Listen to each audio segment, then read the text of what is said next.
बेलासिस ब्रिजच्या बांधकामाचे काम जे आहे ते सुरू आहे, परंतु त्याच्या बाजूलाच असलेल्या बेलासिस ब्रिजच्या लगतच असलेला जो मच्छी मार्केट आहे, मासळी बाजार आहे, तो मात्र महानगरपालिकेने जमीनदोस्त केलेला आहे। आपण हा बेलासिस ब्रिज लगतचा असणारा हा मासळी बाजार पाहतोय आणि हाच मंगळवारी महानगरपालिकेकडून जमीनदोस्त करण्यात आलेला आहे।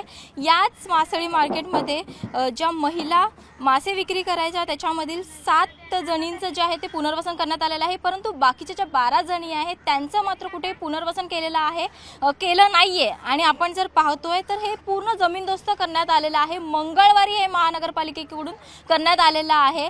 नेमकं त्या दिवशी काय घडलेलं होतं हे आता इथे महिला ज्या आहेत, याच महिला या मार्केटमध्ये मासे विकण्याचा व्यवसाय करत असतात, त्यांच्याकडूनच थेट जाणून घेणार होतो नेमकं त्या दिवशी काय झालेलं होतं, मंगळवारी काय झालेलं। मंगळवारी आम्ही घरी होतो, मासे विकायला कोण नव्हतं, तर आम्हाला फोन आला इथून काय मार्केट तुमचं तोडलंय। तसंच आम्ही धावत आलो, बघितलं तर सगळं तोडून गेलेले। तुम्ही किती वर्ष इथे मासे विक्री करताय? मी 50 वर्ष झाली, मला 50 वर्ष झाली। माझ्या जवळपास किती पिढ्या असतील याच्यामध्ये? माझ्या अगोदरची आमची नणंद सासू होती, माझ्या अगोदर सासू यायची, त्याच्यानंतर मी यायची। आमची दुसरी पिढी, त्याच्या अगोदरचं मला काय तेवढं नाही माहिती, आमच्या दुसरी पिढी माझी। आता सून नाही ते मुलगी ती ना। दररोज जवळपास किती व्यवसाय व्हायचा? तुम्ही इथे गेली अनेक वर्ष बसत आहात मासे विक्रीसाठी, दररोजचा व्यवसाय किती व्हायचा? जवळपास एवढा नाही, आम्हाला थोडेसे काय मिळालं तर, नाहीतर काय हेरवी गिराईक नसायचं। सोमवार मंगळवार आम्ही वारावरच यायचे, मग थोडंफार आपलं पोटापुरती मिळते ते आम्ही समाधान वाटायचं, कारण कोण कुठे जात नाही म्हणून आम्ही त्याच्यावरच आहेत। हे जे आता जमीनदोस्त केलेलं आहे आणि त्यानंतर तुमचं बरंच आर्थिक नुकसान देखील झालेलं असणार आहे। हे अचानक मंगळवारी महानगरपालिकेकडून जमीनदोस्त करण्यात आलेला हा संपूर्ण बाजार, तर त्यानंतर आता किती आर्थिक नुकसान झालेलं आहे या संदर्भात तुमचं? खूप नुकसान झालंय आम्हाला, नकळत आमची मच्छी पण दाबली गेली। आम्हाला त्या लोकांनी काही सांगितलं नव्हतं, अचानक ते लोक आले, बुलडोजर फिरवलं, आम्हाला यांची कल्पना नव्हती का आज तुटणार। जसं आम्हाला घरी फोन गेला तसेच आम्ही निघून आलो, पण आल्याच्या नंतर पूर्ण साफ झालेलं होतं। अशी तुमचं उदरनिर्वाहाचं साधनच आहे हे मासे विक्री करणं, आणि त्याच्यावरतीच महानगरपालिकेने याच बाजारावरती बुलडोजर फिरवलेला आहे। काय बोलावचं, काहीतरी नुकसान आमची नुकसान झाली, 5,000ची नुकसान झाली, मालाची नुकसान झाली, माशांची। तुमचं उदरनिर्वाहाचं साधनच आहे आणि याच मार्केटवरती महानगरपालिकेने बुलडोजर फिरवलेलं आहे। काय म्हणणं आहे तुमचं यावर? आमचं पोटच याच्यावर आहे, आमची लहान लहान मुलं आहे, आमचा व्यवसायच आहे पारंपरिक। आमच्याच व्यवसायावर हे लात मारण्याची महाराणी केली तर आम्ही करणार काय? आम्ही दुसरा धंदा नाही, आमचा पारंपरिक ही शेतीच आहे आमची, कोळी लोकांची। आज या लोकांनी आमच्यावर हा अत्याचार केलाय, खूप आम्हाला वाईट वाटते। आमचं आता मुलाबाळांचं काय, त्यांचं भविष्य काय? आमच्या मुलाबाळांचा खर्च उचलायला ते लोक महानगरपालिका तयार आहे काय? तर आम्ही व्यवसाय हा करत ना, आम्ही घरी बसतो।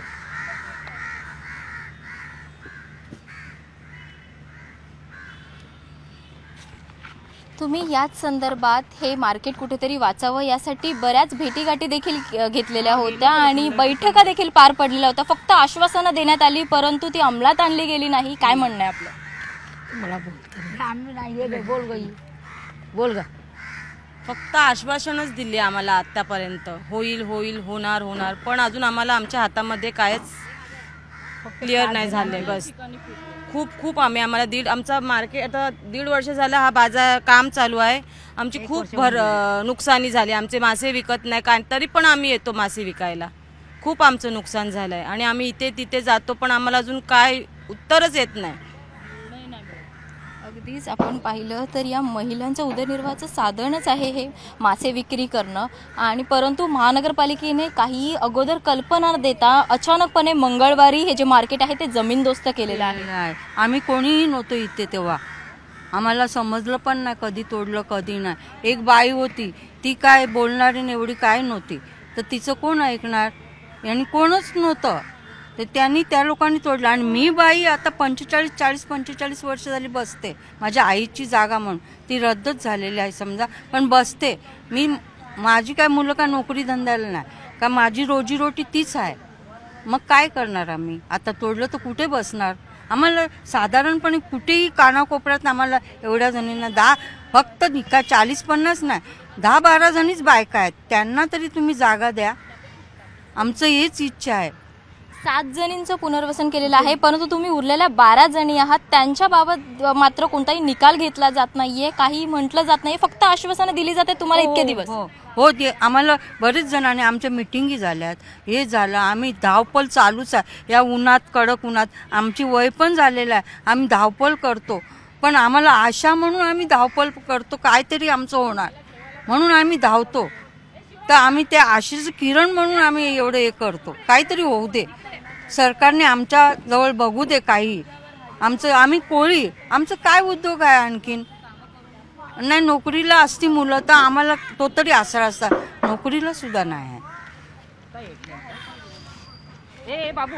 जवळपास किती रोज तुमचा इथे व्यवसाय व्हायचा आणि आता किती आर्थिक नुकसान झाले? कारण हे अचानकपणे पाडण्यात आलेलं आहे, हे संपूर्ण मार्केटच पाडण्यात आले महानगरपालिकेकडून. तर किती जवळपास नुकसान झालंय तुमचं? नुकसान तर झालंय, तर आता भरपाई आपण काय बोलणार? तर आता जास्त बोललं तर बोलणार ते लोक, जास्त कमी बोललं तर जास्त बोलतात असं बोलणार ना. आता ते त्यांनाच कळायला पाहिजे ना, सगळ्यांचंच नुकसान झालं. फळी खोकी सर्व तुटले. मच्छीचं पण सगळं दाबून गेले. मच्छी कोणाची 5,000ची, कोणाची 2,000ची, कोणाची 1,000ची, कोणाची 10,000ची, अशी मच्छी सगळं नाश झालेलं आहे. तुम्ही अचानक बोला आम्हाला 2 तासाचं तरी तुम्ही मोलत द्यायला पाहिजे होती ना. तुम्ही अर्धा तास आम्ही राहतो खार दांड्याला, तिकडून येता आम्हाला 1 तास लागतो. मग तुम्ही तेवढा 1-2 तास तरी थांबायचं होतं. बाबा त्यांचं आहे, त्यांना कळवा आणि फोन करून इथे बोलवा ना. तुम्ही तेवढा उशीर पण थांबले नाही, म्हणजे हे कसं काय तुमचं न्याय आहे? मग तुमचं आर्थिक नुकसान किती झालेलं आहे ताई या संपूर्ण दरम्यान? आमचं तर सर्वांचंच नुकसान झालेलं आहे, कारण आम्हाला नकळतच हे आलं वादळ वारं. आम्हाला काय याची कल्पना नव्हती. आम्ही रविवारी मच्छीला गेलेलो, सोमवार आम्ही तर इतर दिवशी 3 दिवसच जातो, त्या हिशोबाने आम्ही आणला. पण हे रस्त्याच्या मारहाणीमुळे आमचा काही धंदा होत नाही, तरी सुद्धा आम्ही येतो, खोट खातो पण येतो. 100 मिळायचं तिथे 50 तरी भेटतात तरी आम्ही येतो. घरात बसून आपल्याला 50 रुपये कोण देणार आहे का? मग त्याच्यासाठी आम्ही हात दुखो पाय दुखो पण आम्ही येतो, कारण की आम्हाला आशा आहे. जाऊ दे, मग आम्हाला काय दुसरं कामधंदा कुठे? आम्ही शिकलेलं नाही, काय नाही, तर कुठे जाणार आम्ही? सांगा तुम्ही. अगदीच या महिलांची व्यथा जी आहे ते आपल्याला सांगत आहेत. आणि याच दरम्यान हे आमचे मामा, हे गेल्या 50-40 वर्ष झाली इथे आहेत. हे आमचे आईच्या भावासारखे, हे आमचे कामासाठी होते मामा. आता त्यांची पण गावाला शेती वगैरे नाही, त्यांचं पण जीवन आमच्यावर. आता त्यांचं पण नंतर काय? आता आमचाच धंदा नाही झाला, आम्हालाच इथे बसायला नाही दिलं, मग त्यांना काय? आता ते गावावरून इकडनं काय पाठवणार? तेव्हा त्यांची घरची माणसं खाणार काय? त्यांचा व्यवसाय नाही आहे, हाच त्यांचा व्यवसाय इकडे. मग तुम्ही किती वर्ष इथे काम करताय? सांग. 50 वर्ष लहानपणीच आलं होतं इकडे. आणि बोल. आता संपूर्ण जमीनदोस्त केलेलं आहे, महानगरपालिकेने ही कारवाई केलेली आहे, त्यामुळे व्यवसाय ठप्प पडलेला आहे. काय बोलायचं याबद्दल? बोल. नाही. व्यवसाय ठप्प पडला आहे, कारण बाया पण कोण येत नाही, हे तोडफोड झाले, त्यांचं पण त्यांचं नुकसान. राहायचं नाही, ते टॉयलेट नाही, काय नाही, त्यांची पण सुविधा सर्व गेलेली आहे. रात्री कोणी येऊन जाऊ शकते, चोर कोणी पण येईल आणि कात्या सुऱ्या बिड्या घेऊन जाऊ शकतात. ते इथे कोण पाहायला पण काय नाही. मग मासली ठेवणं पण धोकादायक आहे. आता तुम्ही ही जी मासळी आहेत मग ती घरी घेऊन जाता ना? आता इथे कशी घेऊन जाणार? ती आणली, जास्त नाही आणली. ज्याच्या आमच्याकडे फोन नंबर आहे, त्यांना कळवून आम्ही तेवढीच मच्छी आणली तात्पुरतं, तेवढंच आम्ही. आणि का सकाळी पण म्हणजे डिवाडवाले आलेले उठवायला, नाही आलेले. नाश होईलच मच्छीचा, म्हणून थोडं आणून बोलून 2-4 गिराकांना दिलं.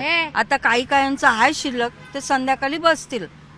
नक्कीच आपण पाहतोय या ज्या महिला ज्या आहेत ते त्यांची व्यथा मांडत आहेत. त्यांचं हे देखील म्हणणं आहे की त्या नेमकीच मासळी आता आणत आहेत, कारण आणखी कुठेतरी त्यांचं नुकसान व्हायला नको हे अगोदर जे मार्केट जे आहे ते त्यावर महानगरपालिकेने तोडक कारवाई केलेली आहे। त्यामुळे या महिलांवरतीच हे मार्केट सोडून आता इथे पुढे आपला व्यवसाय पाडण्याची वेळ आलेली आहे, कारण कुठेतरी या महिलांचा हेच साधन आहे, उदरनिर्वाहाचं हेच साधन आहे, यावरतीच या महिलांचं पोट भरलं जातं आणि त्याच अनुषंगाने आपण महिलांशी संवाद साधणार आहोत। ताई, आता तुमच्यावरती ही वेळ आलेली आहे की मार्केट सोडून पुढे बसावं लागतंय, ते पण पोटापाण्यात। आमची बघा काय हालचाल आहे उन्हामध्ये, आम्हाला असं झालं चक्कर यायला लागली, पण काय करणार, नाही जर इथे बसलं तर खाणार काय, आम्ही खाणार काय, काय करणार घरी आम्ही, जसं मुलाबाळांचे कसं करणार आम्ही, घरी महागाई किती वाढलेली आहे, काय करणार मध्ये आम्ही पूर्ण, आमचे मिस्टर नाही कामाला आहेत, कामाला पण टेम्पररी कॉन्ट्रॅक्टवर आहेत कामाला, कॉन्ट्रॅक्टवर कामाला आहेत आमचे मिस्टर, काय करणार, त्यांना एक दिवस बोलवलं का दुसऱ्या दिवशी घरी जा सांगतात, म्हणून मुलं एवढे शिक्षण घेऊन मुलं आता ऑफिसमधली चांगली ते घरी बसलेत, करणार काही ते नाही आलं तर खाणार काही, अवस्था आमची बघा ना काय अवस्था आहे, काय आता आमचं तेच समजत आहेत, आम्ही चाललोय, पण आता आम्हाला आम्ही एवढीच आमची विनंती आहे, आम्हाला त्यांनी सरकारने आमची मान्य जे आहे ते आम्हाला पूर्ण करावी बस, आणि आमची मच्छी दबली त्याचे नुकसान देणार कोण आता, भरपाई करणार का, आम्ही भरपाई मागणारच ही मच्छीची, आम्हाला न कळवता तुम्ही मार्केट आमचं तोडलंय ना, मग एक भरपाई करून सगळ्या महिलांची कुठून भरणार पैसे, मग कुठून आम्ही आणणार एवढा पैसा आणणार कुठून आम्ही, 10-8 हजारांची मच्छी आमची दबली गेली, सामान आमचं सगळं, एक बाईचं ऐकलं नाही आम्ही, का जवळ आम्हाला 2 तास दिले तरी आम्ही सामान थोडं का हलवलं असतं, आम्हाला काही कल्पना नाहीये, 5 मिनिटात तोडून टाकलं सगळं। तुम्ही होतात त्यावेळेला इथे? या होता, आमच्या कुठे ऐकतात, या बाईचं ऐकलंच नाही त्यांनी, खाली उतरा आणि सगळं हे करा, आहे बोलते, सगळं बळप मिळप काढून गेले घेऊन असे बोलत होते। अगदीच आपण पाहतोय हा बेलासीस ब्रिज जवळच असा असणारा हा मच्छी मार्केट आहे, परंतु या महिलांचं खरं तर आपण पाहिलं तर उदरनिर्वाहाचं साधनच आहे हे मासे विक्री करणं, परंतु महानगरपालिकेने ही जी तोडक कारवाई केलेली आहे त्यामुळे महिलांना मोठा त्रास सहन करावा लागतोय, तसंच त्यांचं आर्थिक नुकसान देखील मोठ्या प्रमाणात झालेलं आहे। महिलांची हीच या मागणी आहे की कुठेतरी जे आर्थिक नुकसान झालेलं आहे त्याची भरपाई महानगरपालिकेकडून करण्यात यावी, कारण हे जे नुकसान झालेलं आहे ते मोठं नुकसान झालेलं आहे। आता देखील या महिला ज्या इथे बाजाराच्या बाहेर बसत आहेत ते देखील ठराविक अशी मच्छी कमी प्रमाणात मच्छी आणत आहेत, कारण कुठेतरी त्या अनुषंगाने देखील त्यांचं नुकसान होऊ नये कुठे याची खबरदारी म्हणून महिलांकडून ही पावलं उचलली जातात। व्हिडिओ जर्नलिस्ट सचिन कुबडेसह स्नेहा जाधव, न्यूज 18 लोकमत, मुंबई।